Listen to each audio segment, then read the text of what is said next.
5 আগস্টে ছাত্র জনতার অভ্যুত্থানে দেশ ছেড়ে ভারতে পালিয়ে যান আওয়ামী লীগ সভাপতি শেখ হাসিনা। এদিন দলটির প্রায় সব নেতাকর্মী আত্মগোপনে চলে যান। জীবন রক্ষায় সেনানিবাসে আশ্রয় নিয়েছিলেন অনেক নেতা, কিন্তু তখন বড় জিজ্ঞাসা ছিল আওয়ামী লীগ সাধারণ সম্পাদক ওবায়দুল কাদের কোথায় আছেন। তিনি দেশে না বিদেশে, এমন প্রশ্ন ছিল রাজনৈতিক মহলে। সময়ে সময়ে তাকে নিয়ে নানা গুজব আর গুঞ্জন ছড়িয়েছে বাতাসে।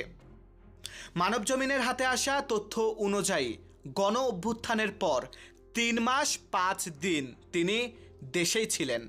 এই সময়ে তিনি নিরাপদেই ছিলেন। দলের সভাপতির মতো তিনিও ভারতে আশ্রয় নেয়ার চেষ্টা করেছেন। এই সময়ে যোগাযোগের চেষ্টা করেছেন দলীয় সভাপতির সঙ্গে, সেখান থেকে সাড়া মেলেনি। সূত্রের দাবি, বৈষম্য বিরোধী আন্দোলন নিয়ে ওবায়দুল কাদেরের দেয়া বক্তব্যে বিরক্ত ছিলেন দলের সভাপতি। ছাত্রদের আন্দোলন দমাতে ছাত্রলীগই যথেষ্ট। ওবায়দুল কাদেরের এমন বক্তব্যেই আন্দোলনে আগুনে ঘি ঢেলে দিয়েছিল বলেই দলটির নেতারা মনে করছেন, যে আন্দোলনের জেরে শেখ হাসিনার সরকারকে এক বিধ্বংসী পরিণতি দেখতে হয়েছে। মানবজমিন জানতে পেরেছে, গত 8 নভেম্বর ওবায়দুল কাদের শিলং হয়ে ভারতের কলকাতায় পৌঁছান। খবর রয়েছে তিনি এক বিশেষ স্থানে আয়েশেই দিন কাটাচ্ছিলেন। তবে কিভাবে দেশ ছাড়বেন তার ফন্দি ফিকির করছিলেন।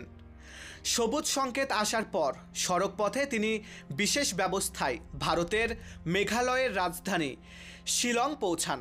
সেখান থেকে যান কলকাতায়। দিল্লি নয়, কলকাতাতেই তিনি অবস্থান করবেন এমনটাই জানা গেছে। ভারত সরকারের কাছে তার জন্য কেউ কেউ লবি করেছিলেন। এক্ষেত্রে শেখ হাসিনা কোনো আগ্রহ দেখাননি। আওয়ামী লীগের সাধারণ সম্পাদক ওবায়দুল কাদের সরকার পতনের কয়েকদিন আগে থেকে হঠাৎ নীরব হয়ে যান। বলাবলি আছে, আন্দোলন নিয়ে দেয়া বক্তব্যের কারণে তাকে কথা বলতে বারণ করা হয়েছিল দলের সভাপতির পক্ষ থেকে। এ সময় দলের অন্য নেতারা গণমাধ্যমে কথা বলেন।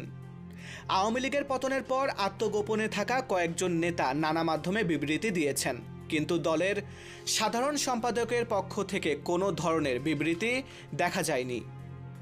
টানা 3 মেয়াদে দলের সাধারণ সম্পাদক হয়ে ওবায়দুল কাদের দলেও নিজস্ব বলয় তৈরি করেছিলেন। এ কারণে দলীয় অনেক নেতাকর্মীও তার প্রতি ক্ষুব্ধ ছিলেন। এছাড়া বিরোধী দলগুলোকে নিয়ে তুচ্ছ তাচ্ছিল্য করে নানা সময়ে বক্তব্য দেয়ায় সাধারণ মানুষের কাছেও বিরক্তিকর চরিত্র হয়ে উঠেছিলেন ওবায়দুল কাদের। তাকে নিয়ে সামাজিক যোগাযোগ মাধ্যমেও ছিল নানা ব্যঙ্গাত্মক প্রচারণা।